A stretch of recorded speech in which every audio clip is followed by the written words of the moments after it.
સુરત મહાનગરપાલિકા સામે સફાઈ કામદારોએ પોતાના પડતર પ્રશ્નોના ઉકેલની માંગ સાથે લાલગેટ વિસ્તારમાં 48 કલાકના પ્રતિક ધરણા શરૂ કર્યા છે।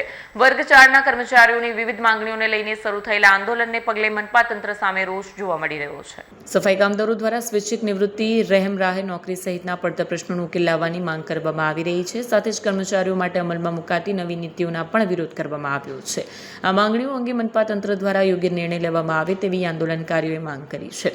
આ દરમિયાન ધરણા દરમિયાન રાષ્ટ્રગાન અટકાવવાના આક્ષેપોને પગલે મામલો વધુ વિવાદાસ્પદ બન્યો છે। આ ઉપરાંત વોચ એન્ડ વોર્ડ વિભાગ સામે પણ ગંભીર આક્ષેપો કરવામાં આવ્યા છે। સમગ્ર ઘટનાને લઈને આંદોલનકારીઓ દ્વારા પોલીસ ફરિયાદ કરવાની જાહેરાત કરવામાં આવતા વિવાદ વધુ વકરવાની શક્યતા છે।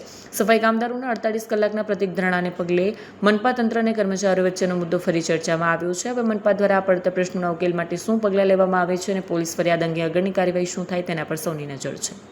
આજે અમે સુરત મહાનગરપાલિકાના દ્વારે ધરણા પર એના માટે બેઠા છે કે જ્યારે સુરત મહાનગરપાલિકાના પોતાના કર્મચારીઓ જેઓના પ્રાણ પ્રશ્નો હોય, જેવા કે દવા માટેના પ્રશ્નો છે, એમના સ્વૈચ્છિક નિવૃત્તિ અને મરણ પછી એમના આશ્રિતોને જે નોકરી માટેના પ્રશ્નો બાબતે અમે આજે સુરત મહાનગરપાલિકાના દ્વારે બેઠા છે અને જો એમની આ માંગણી સંતોષવામાં નહીં આવે તો આવનાર દિવસોમાં આના કરતાં પણ જલદ આંદોલનો કરશું એવી અમને ફરજ પડશે।